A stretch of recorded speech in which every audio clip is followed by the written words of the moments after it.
TVC, a TV do Correio da Manhã.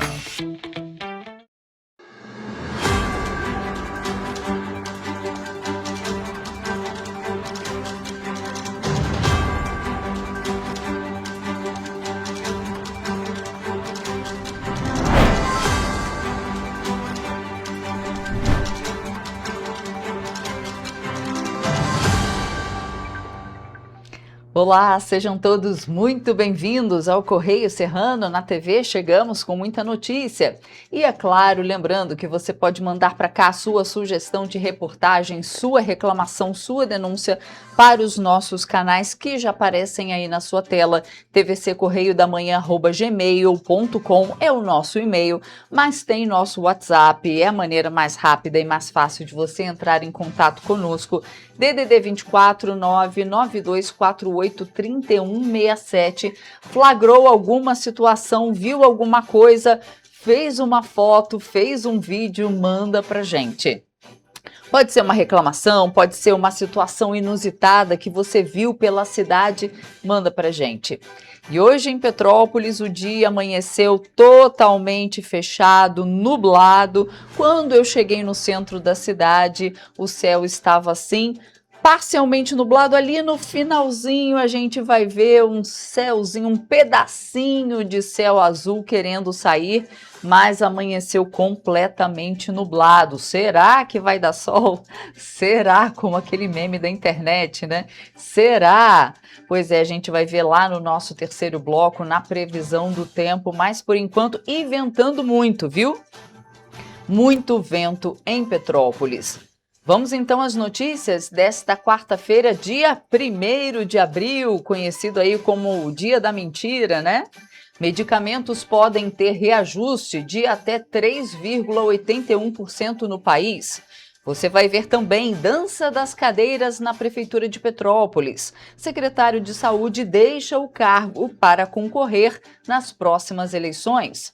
Você vê também que DENIT vai terceirizar manutenção da estrada União e Indústria em Petrópolis. E também na Cidade Imperial, nova ponte do Arranha-Céu será em mão dupla. Esses e outros destaques você confere agora no Correio Serrano na TV.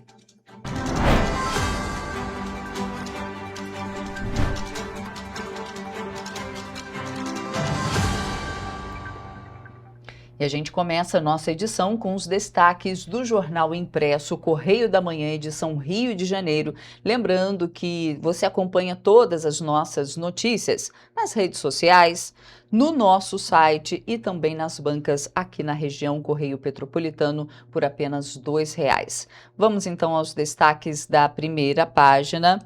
Por lá, na linha vermelha, BRB já sabia dos créditos falsos da carteira do Master denunciados pelo Correio da Manhã. Destaque da nossa página 7. A manchete do Correio da Manhã, edição Rio de Janeiro: o Estado do Rio precisa de união. A LERJ e TJ do Rio fizeram história juntos. No dia 30 de abril, completam-se 5 anos da atuação conjunta da LERJ e do TJ do Rio no Tribunal Especial Misto. E aqui a gente vê uma foto falando sobre isso. Temos ali ainda recontagem de votos ao PL, vaga de deputado, falando do TRE do Rio, que fez no dia 31 de março a recontagem dos votos de deputado na eleição de 2022, com a cassação do mandato de Rodrigo Bacelar. A vaga ficou com Carlos Pinto, do PL. E temos também na nossa primeira página, um pouquinho mais ali abaixo também, as atrações do Espaço Favela no Rock em Rio, destaque da nossa página 32. Mas agora a gente vai para a nossa página 22, lá para o Petropolitano, ver o que é destaque por lá, porque a principal notícia fala das obras da ponte do Arranha-Céu que vão ser iniciadas. Mas antes da gente ir para essa matéria, vamos para essa reportagem sim, porque a gente tem uma foto aqui. Estrutura da ponte será pré-moldada.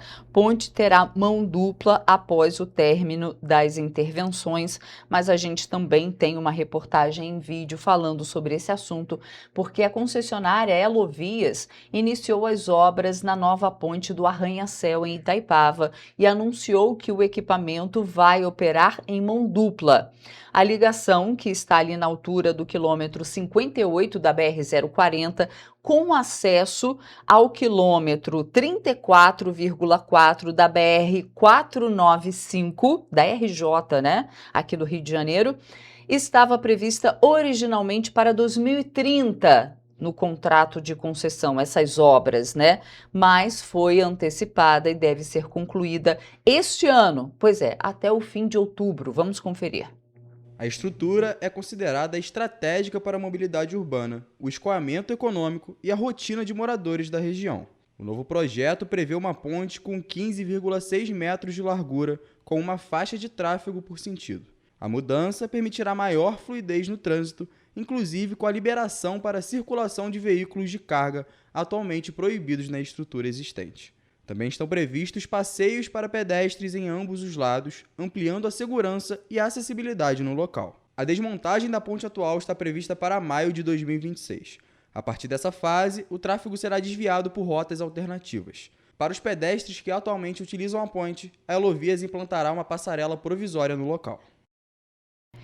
Então, atenção, você motorista que usa muito essa ponte ali do Arranha-Céu para acessar Itaipava. É claro, a gente vai ter um momento, a gente vai ter alguns poucos meses aí de um pouco mais de tumulto para fazer essa obra, porque, segundo a Elovias, vocês viram na reportagem, esse mês eles vão fazer a demolição da ponte, para no final de outubro entregar a ponte novinha em mão dupla. Então, infelizmente, para a solução praticamente definitiva, vai ter um pouquinho de caos alguns poucos meses, né? Maio, então, março, abril, a gente está em abril, né? 1º de abril, então no mês que vem. Então, maio, junho, julho, agosto, setembro, outubro, ali uns 6 meses de um transtorno maior para essa ponte do Arranha-Céu. Mas aí é uma estrutura em mão dupla que vai facilitar muito. E ainda falando da região de Itaipava, a manutenção da estrada União e Indústria, uma das principais ligações aí entre os distritos de Petrópolis, deve passar por mudanças, porque o DENIT informou que está preparando um edital de licitação para contratar uma empresa que vai ficar responsável pelos serviços de conservação do trecho. Vamos conferir. Segundo o Departamento Nacional de Infraestrutura de Transportes, o DENIT, o edital deve ser publicado em até 30 dias. A contratação vai ser feita por meio de uma terceirização, modelo comum em rodovias federais, em que uma empresa privada assume a execução de serviços como tapa-buracos, limpeza, roçada e manutenção da drenagem. A decisão ocorre após anos de reclamações sobre as condições da estrada. Tem bastante buraco, né? Tá meio complexo. Buraco para tudo quanto é lugar, quebra carro, direto. Motoristas e moradores relatam problemas como buracos, afundamentos no asfalto, acúmulo de vegetação nas margens e pontos frequentes de alagamento. Achei bem difícil ali você conseguir passar sem ter um tipo de buraco, você ter um tipo de desnível, alguma coisa assim. Isso tá muito difícil, tá? É bem complicado. A suspensão de carro, que vai tudo embora, dinheiro que a gente gasta, e por conta disso, você passa num bolsão d'água, você cai num buraco, entendeu? Quebra o carro.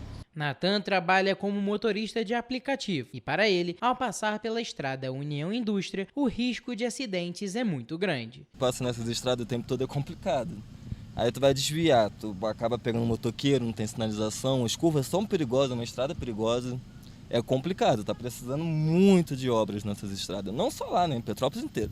Em março de 2025, representantes da Prefeitura, da Câmara Municipal e do DENIT se reuniram em Itaipava para discutir melhorias. Na ocasião, foram cobradas ações imediatas como limpeza completa da via, do centro até Pedro do Rio, e intervenções para melhorar o escoamento da água. Um plano inicial chegou a ser anunciado. A execução, no entanto, tem sido alvo de questionamentos por parte da população.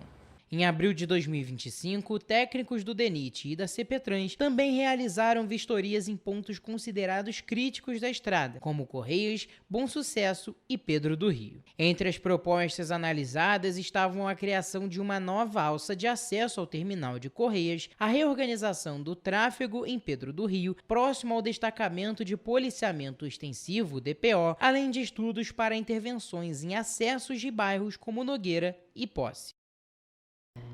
E a Prefeitura de Petrópolis informou que, desde a reunião de 2025, equipes técnicas do município, por meio da CPTRANS e de outros órgãos competentes, seguem em diálogo com o órgão federal, reforçando aí a necessidade de ações urgentes para garantir a segurança viária e melhores condições de tráfego para motoristas e pedestres. Sobre a possibilidade de licitação do trecho para execução de serviço por empresa terceirizada, a Prefeitura afirmou que acompanha o processo e considera a medida positiva desde que resulte em maior agilidade e eficiência na realização das intervenções necessárias, que a gente sabe que precisa bastante, né?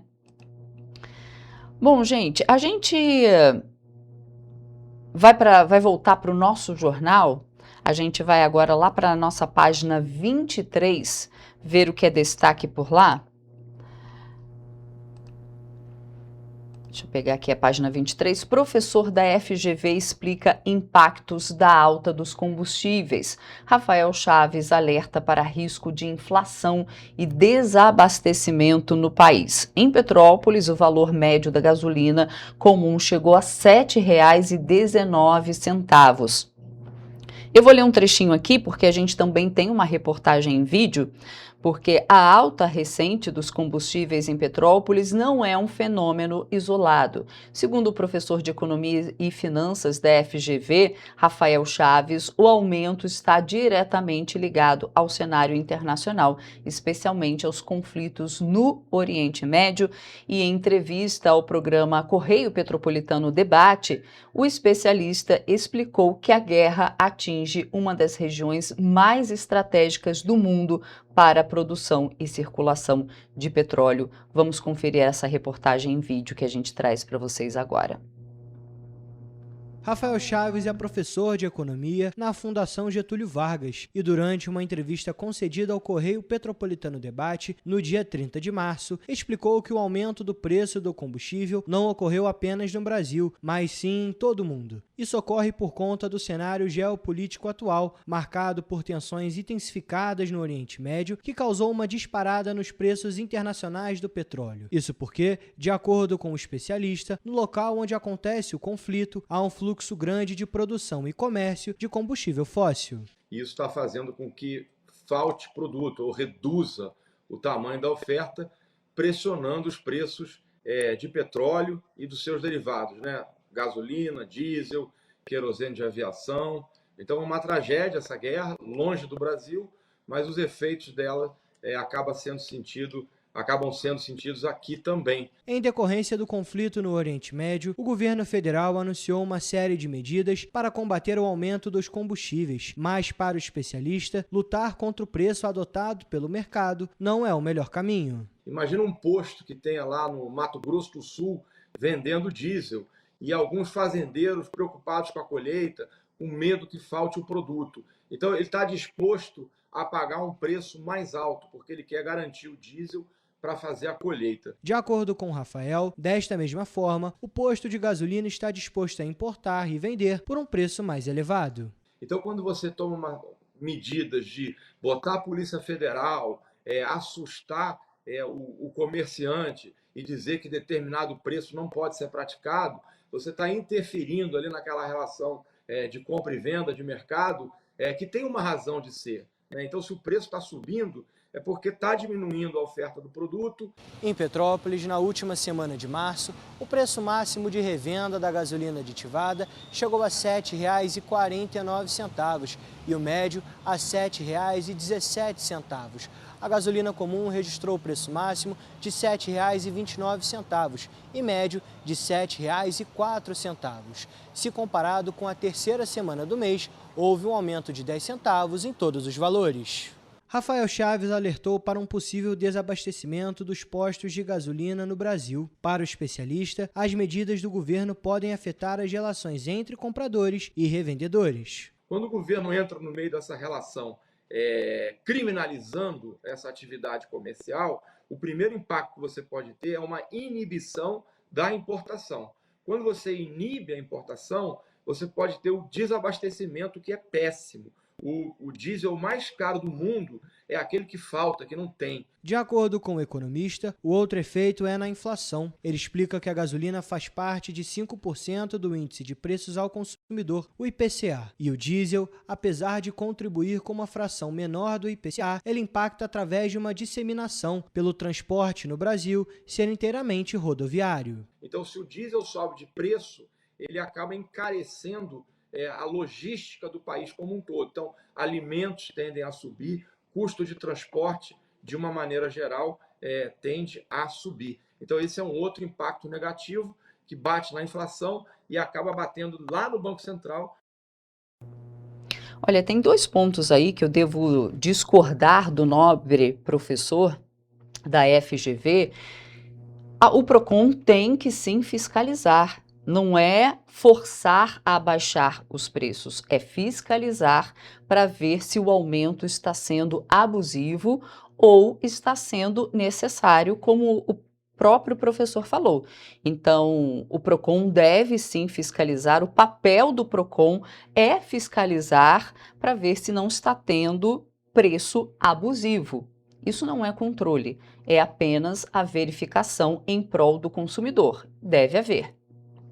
Outro ponto, eu não acredito em desabastecimento. Isso causa medo para a população. O que acontece? Tem também uma corrida aos postos de gasolina, o que faz aí sim a gasolina aumentar ainda mais. Porque se tem muita procura, os preços naturalmente, economicamente falando, é assim que acontece. Quando tem muita procura sobre determinado produto, o que acontece com o preço? Eleva-se.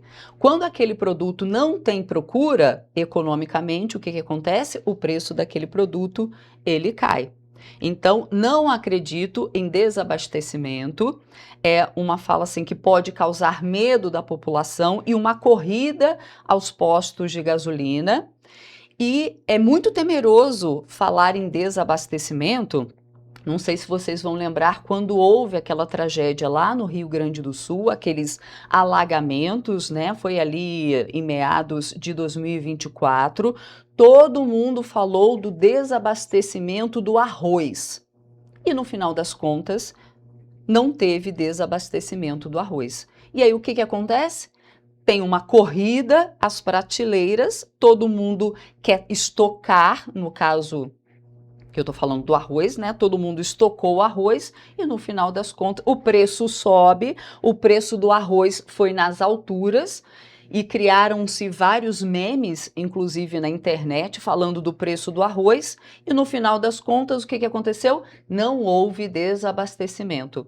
Então fiquem tranquilos, não vai ter desabastecimento. Olha eu falando aqui, né? Fiquem tranquilos, eu acho muito temerosa essa fala de desabastecimento, porque a gente tem vários casos em que acontece isso. Fala de desabastecimento e no final das contas não acontece nada. Então não tenha medo, não faça essa corrida aos postos. Tudo aumentou por conta da Guerra do Golfo? Sim. O PROCON foi lá, fiscalizou, viu que não tem nada de errado e vamos tocar a nossa vida tranquilamente. E olha só, gente, com a proximidade de períodos de alta demanda, como o feriadão da Páscoa, cresce também o número de brasileiros que recorrem a plataformas digitais para locação de imóveis por temporada. Pois é, tem que ter muito cuidado. A gente está falando de defesa do consumidor?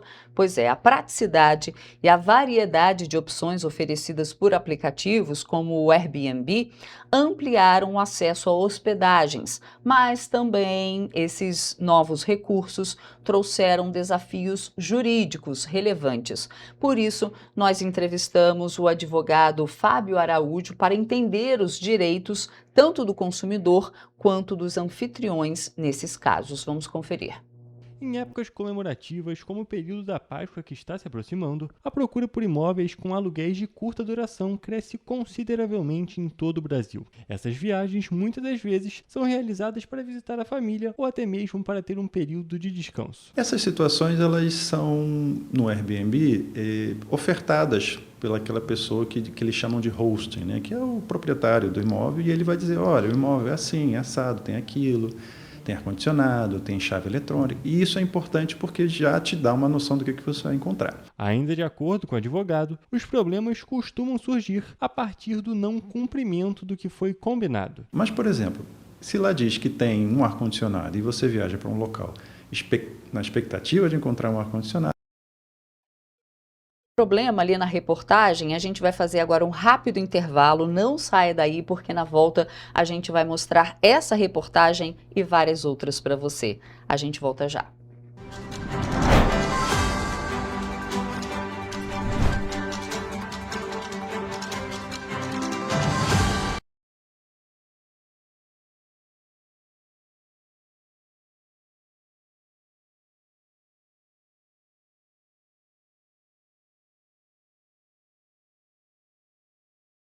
Antes não tinha alimentação adequada para quem mais precisa. Agora tem. O governo do estado criou o Café do Trabalhador, oferecendo mais de 17 mil kits de café da manhã todos os dias em 40 municípios. Mas e quando chega a hora do almoço? Flávia, são vários restaurantes do povo reabertos, com serviço expandido por todo o Rio. Já foram servidos mais de 43 milhões de refeições. E aí, tá bom o almoço? Muito bom. E tem novas unidades em Queimados, Belfor Roxo e Nova Iguaçu, reforçando a presença na Baixada Fluminense. E tem muito mais, né, Gisele? Tem sim, Flávia.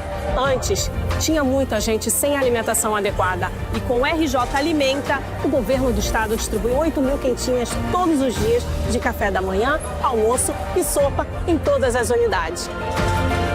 O Rio tem um governo que trabalha muito. Primeiro ele faz, depois ele mostra. Como tem que ser, né?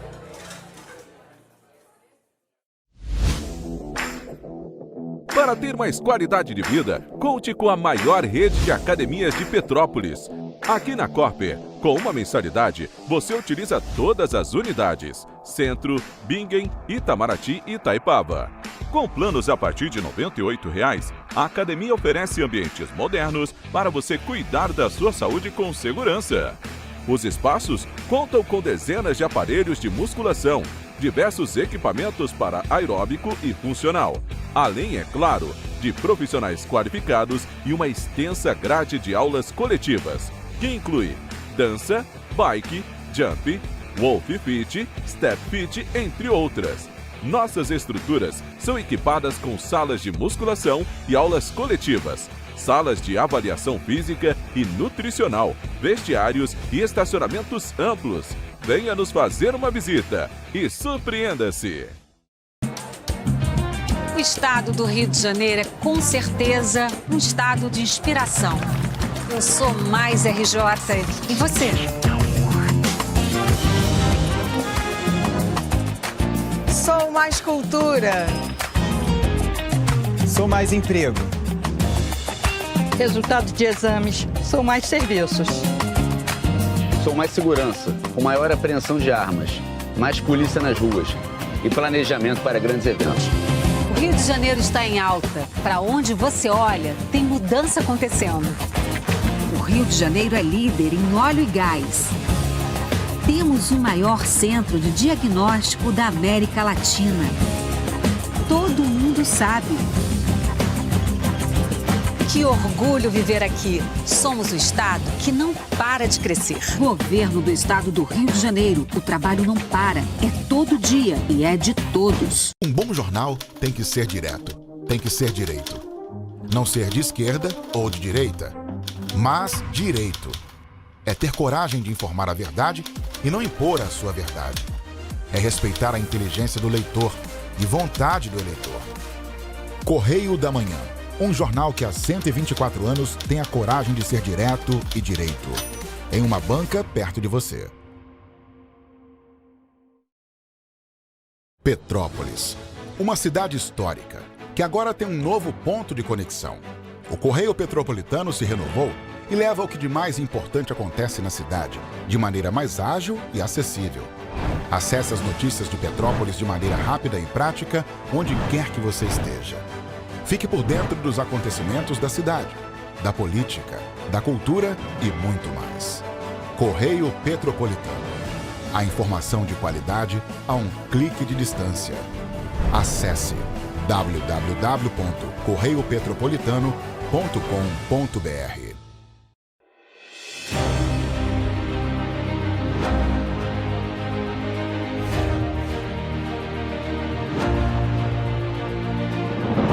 Não é jornalismo de direita, é jornalismo direito.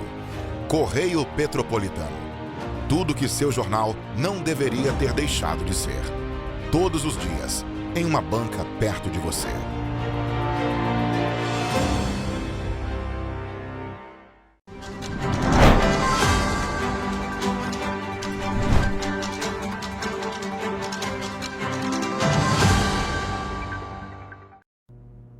Estamos de volta e agora a gente vai falar, na verdade a gente vai voltar a falar sobre os cuidados que você deve ter na hora de locação de imóveis por temporada em plataformas digitais como Airbnb. Vamos ver. Em épocas comemorativas, como o período da Páscoa que está se aproximando, a procura por imóveis com aluguéis de curta duração cresce consideravelmente em todo o Brasil. Essas viagens, muitas das vezes, são realizadas para visitar a família ou até mesmo para ter um período de descanso. Essas situações, elas são, no Airbnb, ofertadas pelaquela pessoa que eles chamam de hosting, né? Que é o proprietário do imóvel, e ele vai dizer, olha, o imóvel é assim, é assado, tem aquilo, tem ar-condicionado, tem chave eletrônica, e isso é importante porque já te dá uma noção do que você vai encontrar. Ainda de acordo com o advogado, os problemas costumam surgir a partir do não cumprimento do que foi combinado. Mas, por exemplo, se lá diz que tem um ar-condicionado e você viaja para um local na expectativa de encontrar um ar-condicionado e lá não funciona, não tem ou alguma coisa do tipo, você tem direito como consumidor de reclamar daquela situação. Nestes casos, o consumidor deve se resguardar por meio do registro de fotos, vídeos e capturas de telas dos problemas que surgirem durante a estadia. As pessoas que são, digamos assim, as donas dessas empresas, elas podem dizer, não, nunca fui informado, não, ninguém falou nada, e isso é uma maneira de defesa dessas empresas. Mas quando você registra, quando você guarda aquela situação, você precisa desses registros para pedir a reparação, ou seja, material ou moral daquela coisa, né? Fábio ressalta ainda que o consumidor deve agir imediatamente diante de qualquer irregularidade, registrando o problema na plataforma. Isso deve ser registrado, isso deve ser comunicado à empresa, isso deve ser comunicado à pessoa e, em última situação, ir a um PROCON ou na via judicial, que é a última solução. Com essas situações em mente, é possível perceber que a prevenção é o caminho mais fácil para se ter uma estadia tranquila. Para isso, é importante ler atentamente as avaliações, guardar todos os registros da contratação e, sempre que possível, formalizar condições por escrito, para assim garantir mais segurança e evidências em caso de intercorrências. A ação judicial é o que a gente diz assim, é a última opção. Por quê? Porque você pode conversar com o anfitrião diretamente, você pode conversar com a plataforma, você pode ir no PROCON ou no consumidor.org e ter essas situações solucionadas. E, em caso de qualquer problema não solucionado pelas vias administrativas, é recomendado o contato com especialistas do meio jurídico para entender o caso específico. Geralmente, quando gera um dano moral ou quando a pessoa acha que tem um dano moral, realmente a consultoria com um advogado especializado é a melhor solução para fundamentar, para entender e para buscar as fundamentações necessárias para essa pretensão de dano moral. E ainda falando sobre direito do consumidor, em um mês marcado por ampla mobilização em defesa dos direitos do consumidor, a Secretaria de Estado de Defesa do Consumidor e o PROCON-RJ realizaram, na última semana, o primeiro Seminário Estadual de Direito do Consumidor na Barra da Tijuca. O evento marca o lançamento do projeto A Nova Era do Consumidor e integra a programação do mês no Estado, comemorado em março. Ao longo de março, a Secretaria de Estado de Defesa do Consumidor e o Procon-RJ promoveram uma série de ações voltadas à população, como o Mutirão de Vida Zero, o Expresso do Consumidor e a Ação Consumidor Social, ampliando assim o acesso a serviços, orientação e renegociação de dívidas. A agenda contou também com a participação na Expo Favelas, encerrada neste fim de semana, reforçando a presença institucional em territórios estratégicos e ampliando o diálogo com diferentes públicos. E nos últimos 2 dias do mês foi realizado o evento que finaliza a campanha de 2026. Oferecido pela Secretaria de Estado de Defesa do Consumidor e o Procon Estadual, o primeiro seminário estadual de defesa do consumidor, chamado A Nova Era do Consumidor. O seminário abre oficialmente a jornada de 2026 do projeto, que serve como uma iniciativa estruturada para consolidar ações contínuas de educação para o consumo, inovação, formação técnica e comunicação pública. A proposta busca posicionar o Rio de Janeiro como referência nacional na promoção dos direitos do consumidor diante das transformações aceleradas nas relações de consumo. Na abertura do evento, Gutenberg Fonseca falou sobre os tópicos abordados. 3 temas serão abordados por diversas autoridades, como fraude digital, golpe digital, a era da inteligência artificial e superendividamento. Ao longo de 2026, o projeto A Nova Era do Consumidor prevê a realização de fóruns regionais e de um congresso internacional, além da produção de conteúdo técnico, materiais educativos acessíveis e estratégias de comunicação contínua. A iniciativa busca ampliar o acesso à informação qualificada e fortalecer a atuação do Estado na proteção dos consumidores. Esse é o nosso grande objetivo: estudar, trazer informações, estruturar mais segurança e capacitar não só os agentes, não só os estudantes, mas principalmente o consumidor fluminense. Com a nova agenda, o Rio de Janeiro inaugura uma fase mais contemporânea, integrada e estratégica da defesa do consumidor, conectando tecnologia, educação e políticas públicas para responder aos desafios atuais e futuros das relações de consumo. Pois é, gente, olha só, os medicamentos vendidos no país podem ter reajuste de até 3,81% a partir de terça-feira, ou seja, desde ontem, na verdade. A autorização foi definida pela Câmara de Regularização do Mercado de Medicamentos. Confira. O novo teto de aumento varia de acordo com o nível de concorrência no mercado. Medicamentos com maior competição podem subir até 3,81%, os de média concorrência até 2,47% e os de baixa ou nenhuma concorrência até 1,13%. Algumas categorias não se encaixam nesses critérios, como fitoterápicos, homeopáticos e determinados medicamentos isentos de prescrição com alta concorrência no mercado, que possuem regras específicas dentro do sistema de regulação de preços. Em nota, a Agência Nacional de Vigilância Sanitária destacou que o reajuste médio permitido por lei ficará em até 2,47%, o menor dos últimos 20 anos e abaixo da inflação acumulada dos últimos 12 meses, de 3,81%. A Anvisa também destaca que o aumento não é automático. Na prática, os preços podem não subir ou ter reajustes menores, dependendo da concorrência e das estratégias das empresas. O reajuste dos preços de medicamentos acontece uma vez por ano, com base na inflação medida pelo IPCA, e considera também o ganho de produtividade da indústria. A regulação dos preços é feita pelo governo federal com o objetivo de evitar abusos, garantir o acesso da população aos medicamentos e manter o equilíbrio do setor farmacêutico.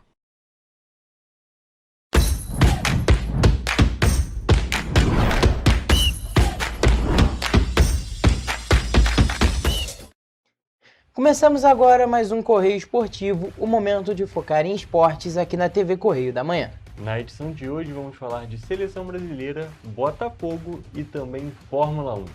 E a Seleção Brasileira perdeu para a França por 2-1 na última quinta-feira no Gillette Stadium em Boston, nos Estados Unidos, no primeiro amistoso da equipe de Carlo Ancelotti na data FIFA. Com um a mais durante todo o segundo tempo, o time não conseguiu manter a intensidade nos momentos em que foi melhor e teve problemas no ataque para concluir as jogadas com perigo de gol. Ederson deu sustos e Vinícius Júnior, principal esperança da seleção brasileira para a Copa do Mundo, não se destacou.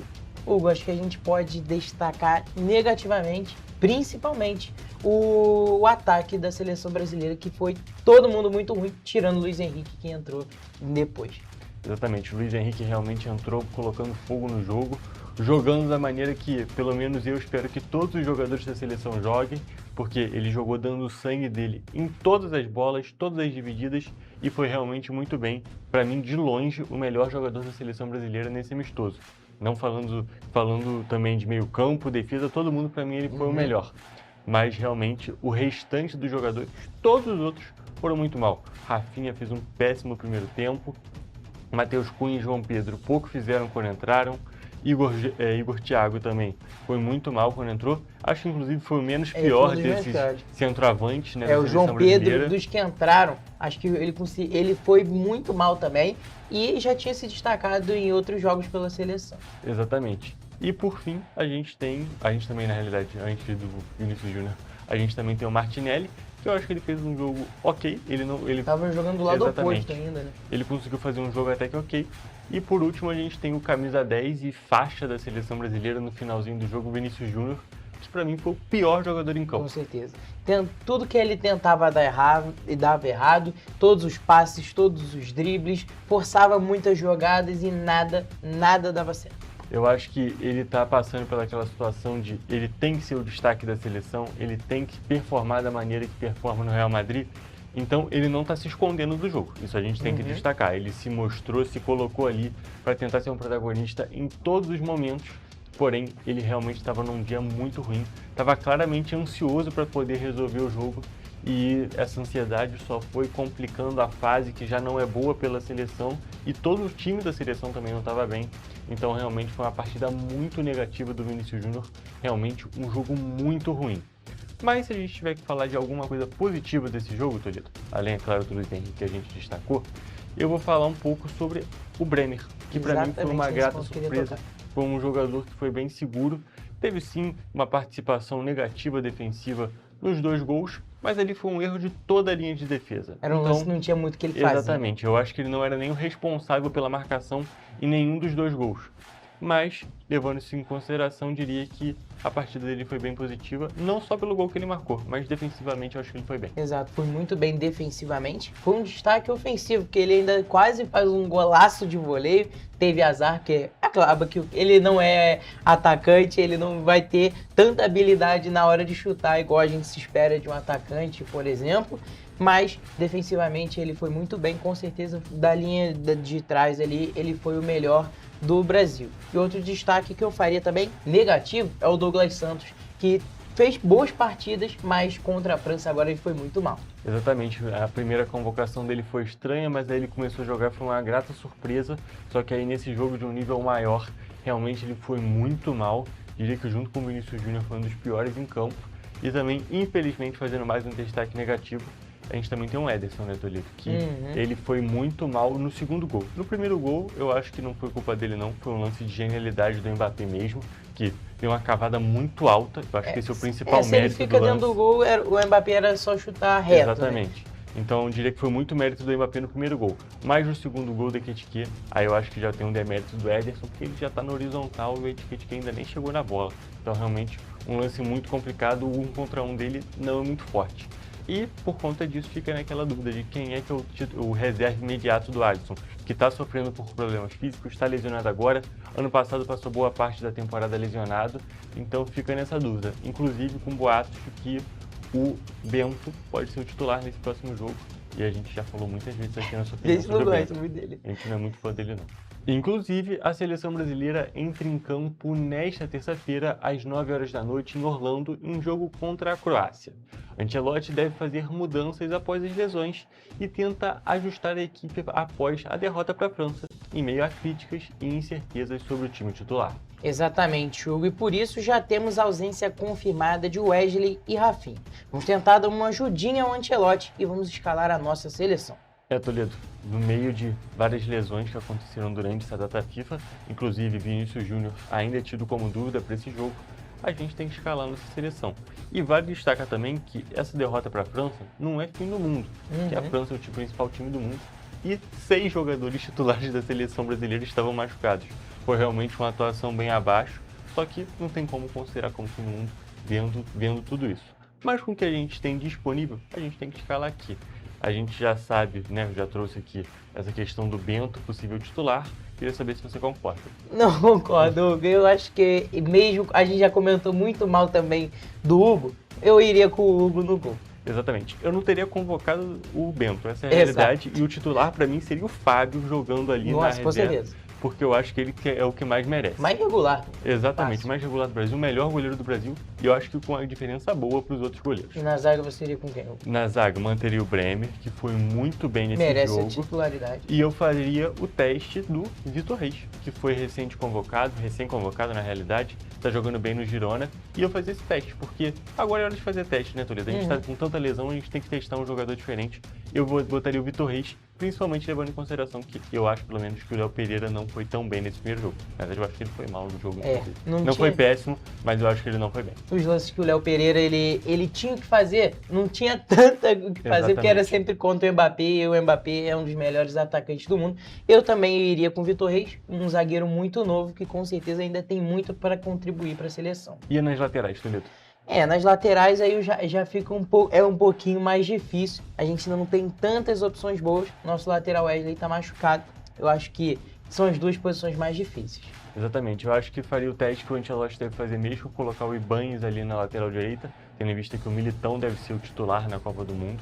Aí é uma posição parecida, né? Um zagueiro fazendo lateral. Dois zagueiros muito rápidos. Exatamente. Aí na lateral esquerda realmente a situação é mais complicada. E não tem jeito, né? Vai ter que ser o Douglas Santos. Mas também eu acho que seria válido fazer o teste do Kaique do Cruzeiro, que está convocado. Mas também eu diria que fica um pouco complicado fazer 2 testes com jogadores estreantes na seleção na linha de defesa. Realmente fica complicado. Eu acho que eu iria com o Kaique e Bruno mesmo assim, para testar. Afinal, primeira convocação dele, ele tem que ser usado. Exatamente. Aí a gente parte para o meio campo. Aí eu acho que a gente não precisa dos testes, né, Toledo? Eu diria que o titular, o volante, né, o titular, vai ser o Casemiro. Com certeza. E ali no meio campo, a oposição, né, o segundo volante. Aí eu acho que a gente tem um titular muito claro, um titular na ausência do Bruno Guimarães, que é o Andrei Santos, mas que, levando em consideração o último jogo, eu faria um teste do Danilo também, que entrou muito bem, foi um dos melhores jogadores da seleção. Com certeza. E para mim, aí poderia alternar. Um jogava um tempo e o Gabriel Sara entraria para mim no segundo tempo também. Exatamente, ele não conseguiu ser muito testado no jogo contra a França porque só entrou um pouquinho, então realmente existe essa possibilidade de fazer o teste. Inclusive, o Andrei Santos poderia entrar no lugar do próprio Casemiro no segundo tempo para poder fazer o teste ali jogando de segundo volante. Posição que o Danilo também faz, então acho que tem uma variação bem legal. E no ataque, eu diria que tem que manter a base ali. O Vinícius Júnior, apesar do péssimo jogo, ele ainda é o principal nome dessa seleção brasileira, principalmente com a lesão do Rafinha. E no ataque colocaria o Matheus Cunha e o João Pedro, para o Matheus Cunha poder ficar um pouco mais recuado, jogando de 10, do jeito que ele está jogando muito bem no Manchester United. Não é uma viagem não, ele realmente está jogando muito bem. E na ponta direita eu acho que é inegável que o titular tem que ser o Luiz Henrique. Fácil. Eu acho, na minha opinião, tinha que ser o Vinícius Júnior, apesar dos apesares. Luiz Henrique na ponta direita, no meio o Matheus Cunha. E no ataque eu acho que eu já daria uma mudada. Eu acho que o Igor Thiago entrou melhor do que o João Pedro no jogo contra a França. E a gente está esquecendo um nome muito importante, né, Toledo? O Endrick. O Endrick tem que ser titular na realidade. Eu agora mudo de ideia, quem tem que ser titular no lugar do João Pedro. O Endrick ele tem que jogar. Porque ele não jogou nem um minuto sequer contra a França. E é um jogadoraço, está jogando muito bem no Lyon e tem que ser ali o titular do ataque, o camisa 9 da seleção nesse próximo amistoso. E o Atlético Paranaense goleou o Botafogo por 4-1 na Arena da Baixada em um jogo atrasado válido pela 5ª rodada do Brasileirão, no último sábado. Com gols de Viveiros 2 vezes, Aguirre e Esquivel, o Furacão assumiu a vice-liderança do campeonato, enquanto o Botafogo segue na zona de rebaixamento. Toledo, a fase do Botafogo realmente está muito complicada, a situação está muito conturbada. Cada dia sai uma notícia nova sobre a questão extracampo do Botafogo, mas não é disso que a gente veio comentar. O campo também não está rendendo, os jogadores vêm bem mal. Com certeza essa questão extracampo tem afetado o interno, o jogo do Botafogo. Afinal, teve técnico demitido, teve jogadores com rumor para sair do Botafogo, já teve um jogador querendo sair, o caso do Danilo, que está na seleção, já falou que pretende voltar para a Europa no fim do ano, mas é aquilo. Toda essa situação extracampo afeta diretamente o desempenho do time. Principalmente levando em consideração que o Botafogo segue sem técnico, ainda não tem um novo um novo responsável ali por esse elenco, que realmente está se colocando numa situação cada vez mais complicada.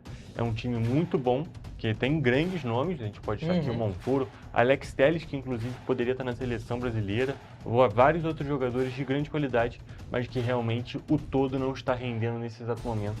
E o Botafogo e o torcedor botafoguense estão sofrendo bastante. E agora, trocando de esporte, para poder finalizar a nossa edição de hoje, Kimi Antonelli é o novo líder do Campeonato Mundial de Fórmula 1. O italiano da Mercedes venceu o Grande Prêmio do Japão e tomou a liderança do companheiro de equipe George Russell. Além disso, ele se tornou o primeiro italiano a vencer 2 corridas seguidas desde Alberto Ascari, em 1953. E a próxima etapa da temporada acontece no dia 3 de maio, com o GP de Miami, a partir de 5 horas da tarde no horário de Brasília, no Autódromo Internacional de Miami. Toledo, a gente tem que destacar aqui que é uma liderança inédita, é um piloto com menos de 20 anos de idade podendo ser líder, inclusive sem poder beber o champanhe na comemoração do pódio. Muito jovem. É realmente um jovem piloto e que está se tornando um meteoro nessa temporada. Está indo muito bem. É claro, deu muita sorte com o safety car que aconteceu na pista, mas isso, os campeões se formam das sortes também, então isso tem que ser levado em consideração. E também, Toledo, só para a gente finalizar, antes da gente encerrar nossa edição, tem um ponto que essa próxima corrida da Fórmula 1 só acontece em maio, por conta de toda a situação que está acontecendo lá no Oriente Médio, Irã, e que fez com que dois GPs fossem adiados. Então eles vão acontecer futuramente, talvez lá no Oriente Médio mesmo, talvez em outro lugar do mundo, ou até mesmo cancelados. Exato. Mas infelizmente a gente tem que encerrar a nossa edição e, é claro, a gente se vê. Um beijo.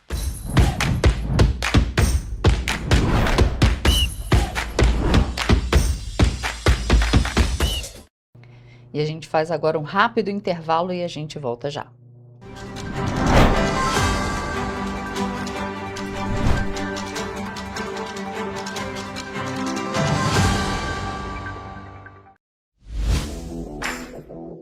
Para ter mais qualidade de vida, conte com a maior rede de academias de Petrópolis.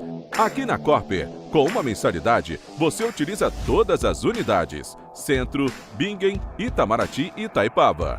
Com planos a partir de R$ 98,00, a academia oferece ambientes modernos para você cuidar da sua saúde com segurança. Os espaços contam com dezenas de aparelhos de musculação, diversos equipamentos para aeróbico e funcional, além, é claro, de profissionais qualificados e uma extensa grade de aulas coletivas, que inclui dança, bike, jump, Wolf Fit, Step Fit, entre outras. Nossas estruturas são equipadas com salas de musculação e aulas coletivas, salas de avaliação física e nutricional, vestiários e estacionamentos amplos. Venha nos fazer uma visita e surpreenda-se! O estado do Rio de Janeiro é, com certeza, um estado de inspiração. Eu sou mais RJ. E você? Sou mais cultura. Sou mais emprego. Resultado de exames. Sou mais serviços. Sou mais segurança, com maior apreensão de armas, mais polícia nas ruas e planejamento para grandes eventos. O Rio de Janeiro está em alta. Para onde você olha, tem mudança acontecendo. O Rio de Janeiro é líder em óleo e gás. Temos o maior centro de diagnóstico da América Latina. Todo mundo sabe. Que orgulho viver aqui. Somos o estado que não para de crescer. Governo do estado do Rio de Janeiro. O trabalho não para. É todo dia e é de todos.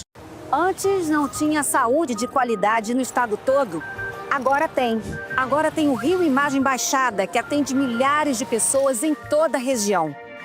É muita gente atendida, né? E olha que tem mais. Mostra aí, Edu. Flávia, aqui tem um dos mais importantes centros de neurocirurgias do país. O Instituto Estadual do Cérebro teve a capacidade dobrada para cirurgias de tumores. E tudo gratuito, pelo SUS. E tá melhor no estado todo, certo, Gisele? Com certeza, Flávia. Antes, só alguns municípios do estado tinham ambulâncias do SAMU. Agora, todos os 92 municípios do estado têm. E ainda tem o Instituto Estadual de Olhos, com capacidade de realizar mais de 400 cirurgias e 1.000 consultas por mês. O Rio tem um governo que trabalha muito. Primeiro ele faz, depois ele mostra. Como tem que ser, né? Correio da Manhã, o grupo de comunicação que mais cresce no Brasil. 5 gráficas, 5 jornais diários. Correio da Manhã, Correio Nacional, Distrito Federal, Sul Fluminense, Petropolitano e agora Correio da Manhã São Paulo. Além do Jornal da Barra, Jornal de Turismo, Revista O Cruzeiro, TV Correio da Manhã e estúdios próprios. Grupo Correio da Manhã, informação com tanta credibilidade que é impressa todos os dias.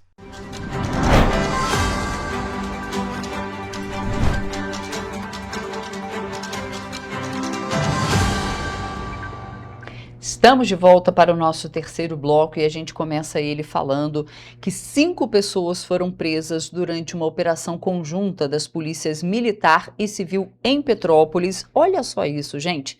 Essa operação desarticulou um ponto de tráfico de drogas instalado dentro de uma igreja na rua João Xavier, no bairro Duarte da Silveira. Quem traz todas as informações para a gente é o nosso repórter Gabriel Toledo, que está na redação e fala com a gente ao vivo agora. Bom dia, Toledo. Que situação, né? Bom dia, Roberta. Bom dia a todos que estão nos assistindo. Exatamente. Segundo as investigações, os suspeitos vindos de Belford Roxo teriam invadido a Capela São Paulo Apóstolo e transformado o espaço religioso em uma base para a venda de entorpecentes ali na região. A ação, de acordo com as denúncias, vinha impedindo a realização de missa e intimidando moradores que estavam sendo privados da prática religiosa. Dentro da capela, os agentes encontraram um homem de 45 anos e uma mulher de 24, além de drogas, dinheiro espécie e anotações do tráfico. O casal teria confirmado essa participação no esquema, afirmando atuar a mando de um traficante da região. A operação se estendeu para imóveis próximos, onde outros suspeitos foram localizados. Nos locais também foram apreendidos entorpecentes, material para indolação, celulares, o que indica, segundo a polícia, uma atuação organizada do grupo. Ao todo, 5 pessoas foram presas. Parte dos envolvidos já possuía antecedentes criminais por crimes como tráfico de drogas, furto, ameaça e também estelionato. Os suspeitos foram autuados por tráfico de drogas e associação para o tráfico e permanecem presos à disposição da Justiça. Volto com você. Obrigada, Toledo, pelas suas informações. E a gente dá continuidade aqui porque o cardiologista dança das cadeiras na Prefeitura de Petrópolis, né? O cardiologista Aloísio Barbosa não é mais o secretário de Saúde de Petrópolis. O médico informou que é pré-candidato a deputado estadual pelo Partido Progressistas, o PP. Quem assume o lugar de Aloísio é a médica Clarissa Rippel. Aloísio Barbosa retorna para a Câmara Municipal de Petrópolis, onde ocupa o cargo de vereador desde as eleições de 2024. O médico havia deixado o mandato em novembro de 2025 para assumir a Secretaria de Saúde no lugar de Luiz Kruzig. Aloísio Barbosa esteve como responsável pela pasta em 2021, durante a pandemia da Covid-19, quando participou do início da campanha de vacinação na cidade. Mas agora vamos acompanhar o que Aloísio Barbosa falou sobre a saída da pasta. A minha saída da Secretaria Municipal de Saúde deve-se pelo motivo que sou pré-candidato a deputado estadual pelo PP, junto do meu amigo e deputado federal, Dr. Luizinho. A médica Clarissa Rippel é quem assume o lugar de Aloísio Barbosa na pasta. A nomeação aconteceu na tarde desta terça-feira, dia 31 de março. Ela atualmente mora em Teresópolis e atua desde 2018 na regulação do município. Em 2022, Clarissa Rippel ocupou o cargo de Secretaria de Saúde de Teresópolis. Eu sou Jonathan Joras para a TV Correio da Manhã. Gente, e olha só a audácia dessa pessoa. A gente acabou de mostrar a audácia ali de bandidos ocupando uma igreja e olha só isso. Câmeras de segurança registraram um furto a uma joalheria no centro de Petrópolis em plena luz do dia. O caso aconteceu na última semana e a cidade já registra 19 casos de roubos e 242 furtos nos nos 2 primeiros meses do ano. Vamos ver. As câmeras de segurança mostram o momento exato do crime. A vendedora da loja se afasta e, em um momento oportuno, a mulher guarda um colar na bolsa. De acordo com a Polícia Civil, um boletim de ocorrência ainda seria registrado. Segundo os dados do Instituto de Segurança Pública, o ISP, só em fevereiro deste ano, 10 casos de roubo e 109 furtos foram registrados em Petrópolis. Em janeiro foram contabilizados 9 roubos e 133 furtos, um total de 19 casos de roubos e 242 furtos só nos 2 primeiros meses do ano. Em 2025, no acumulado do ano, foram contabilizados 1.901 furtos e 133 roubos na cidade. Em janeiro do ano passado, foram 129 furtos e 13 roubos. Já em fevereiro, foram registrados 7 roubos e 136 furtos. Para alguns petropolitanos, a sensação de segurança não é tão boa há um tempo. Há uns anos atrás, eu me sentia mais segura do que eu me sinto hoje. Eu acho que principalmente no último ano, aumentou muito esse número de assaltos e furtos. Eu tô vendo vídeo toda semana, mais de 3 vídeos, assim. Então eu acho que a segurança que a gente tinha, assim, eu ainda me sinto segura, mas eu tô achando que no futuro próximo a gente já vai perder. Eu acho que piorou. Acho que é a questão de, por exemplo, parar carro na rua, toda hora alguém tá com o carro arranhado. E a gente vê mais notícias também de violência do que há um tempo atrás não tinha. A gente tem que sempre tomar muito cuidado, né? Eu tenho uma neta de 15 anos, até hoje eu venho buscar ela no colégio, porque eu tenho medo dela andar pela rua. Quer dizer, todo cuidado é pouco, né? Esse não é o primeiro caso que chama a atenção na cidade. Recentemente, uma loja de beleza e cosméticos na rua Visconde do Bom Retiro, no centro de Petrópolis, teve a vitrine do estabelecimento quebrada e o local foi invadido. Também neste mês de março, uma mulher com 21 anotações criminais foi identificada na cidade, mas não foi presa, já que, segundo a Polícia Civil, não houve flagrante. Para a Silvia, o policiamento deveria ser reforçado na cidade. Eu acho que poderia a gente ter mais policiamento, tanto da Guarda Municipal como estadual também, né? Eu acho que poderia ter mais um pouco. E uma ação da Polícia Militar realizada na terça-feira terminou com um confronto entre agentes e suspeitos na região do Retiro, em Petrópolis. Durante a operação, drogas foram apreendidas e um homem foi preso. De acordo com a Polícia Militar, a ação teve início após denúncias de que criminosos estavam descarregando drogas de um veículo na região do Retiro. Os agentes se dirigiram até o local e os suspeitos, quando perceberam a presença deles, tentaram fugir. Um deles chegou a disparar contra os agentes. Um dos acusados, de 18 anos, foi detido após ser baleado na região do glúteo. Ele foi encaminhado para o Hospital Cite Carneiro, onde permaneceu sob custódia. Posteriormente, foi levado para a 105ª Delegacia de Polícia e foi autuado por tráfico de drogas e associação para o tráfico. Na ação, foram apreendidas 39 cápsulas de cocaína, 43 pedras de crack, R$183 em espécie e o veículo utilizado pelos suspeitos.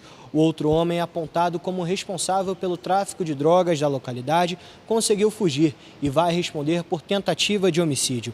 Segundo a polícia, apenas o suspeito foi baleado e os disparos contra os agentes atingiram apenas a viatura. Eu sou Jonathan Joras para a TV Correio Manhã.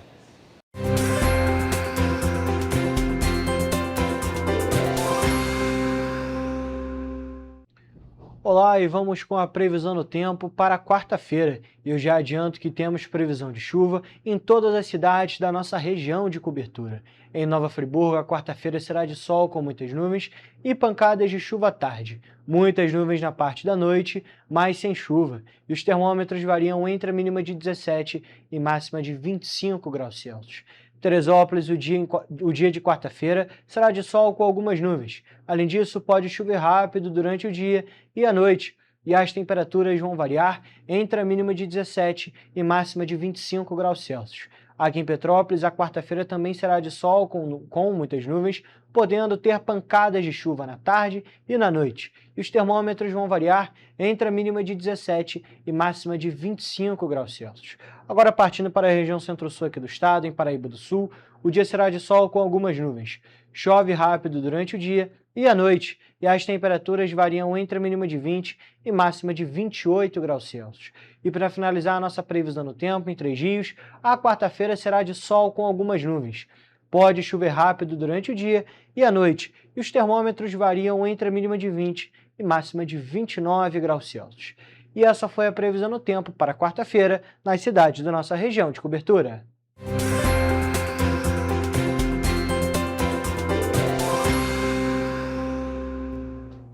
E a gente fica por aqui, mas amanhã tem mais, às 7h30, ao vivo, e eu espero você.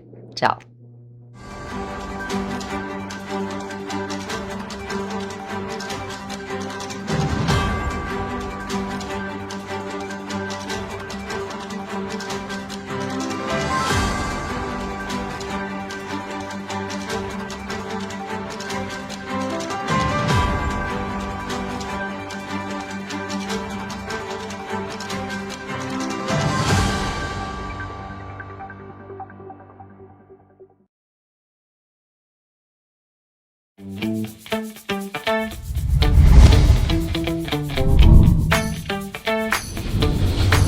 TVC, a TV do Correio da Manhã.